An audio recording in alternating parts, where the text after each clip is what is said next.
Radhe Radhe guys, आज के video में हम बात करेंगे हमें गणगौर स्थापना कब से शुरू करनी चाहिए। गणगौर स्थापना हम दुल्हनडी के दिन से करते हैं।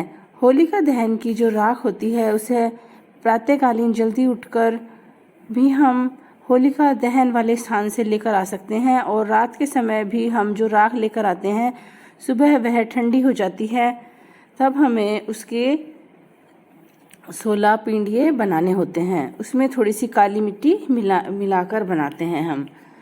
तो सबसे पहले हमें गणगौर स्थापना के लिए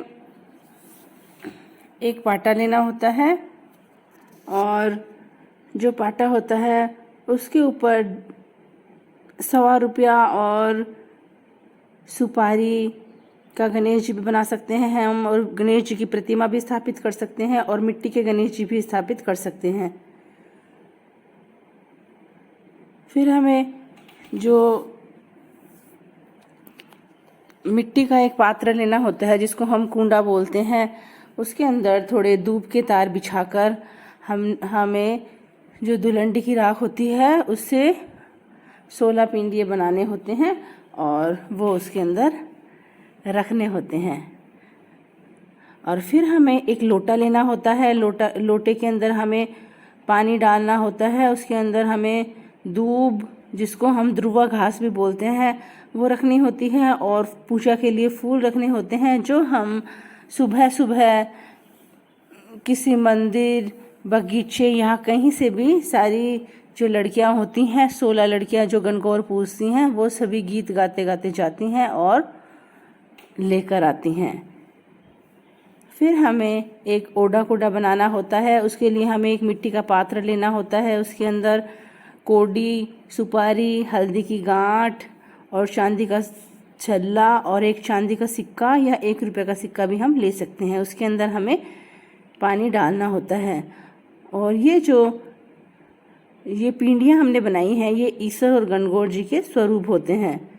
हमें गणगौर की स्थापना खुली जगह करनी चाहिए, क्योंकि जो लास्ट गणगौर होती है उसकी हम पूजा करते हैं, तब बहुत सारी औरतें इकट्ठी होती है, इसलिए हमें गणगौर स्थापना खुली जगह पर करनी चाहिए।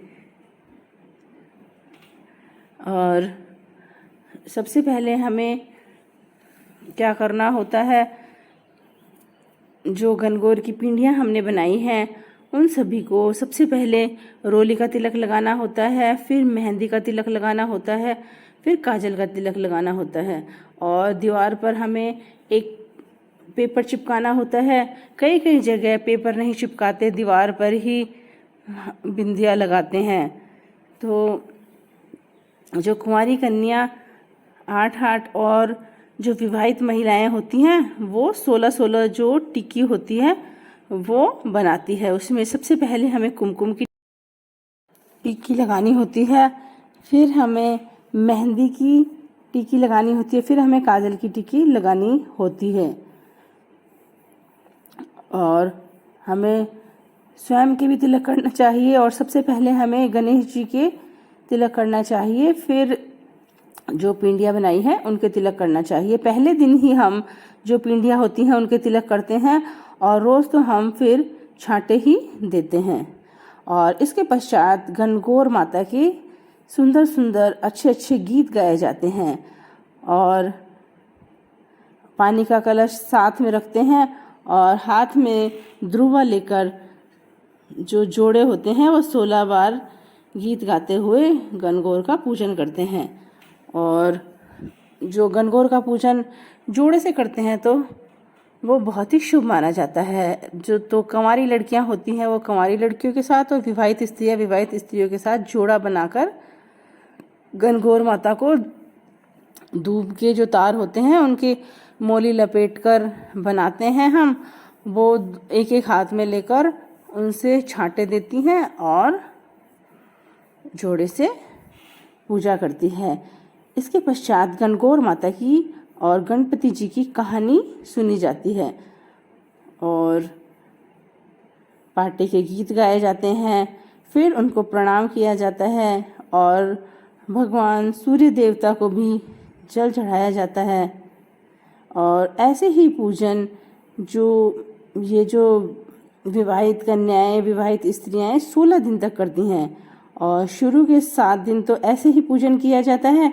फिर शीतला सप्तमी के दिन सायंकाल में या बासुड़ा वाले दिन कुम्हार के यहाँ से मिट्टी लाई जाती है और गणगौर माता और ईश्वर जी की स्थापना की जाती है।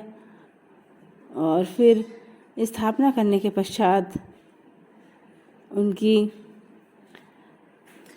बासुड़ा पूजा की जाती है, श्रृंगार किया जाता है और बंदोरा निकाला जाता है।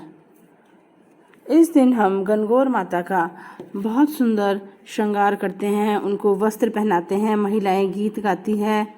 Thanks for watching. इसी तरह के वीडियो के लिए मेरे चैनल को लाइक, शेयर और सब्सक्राइब करें।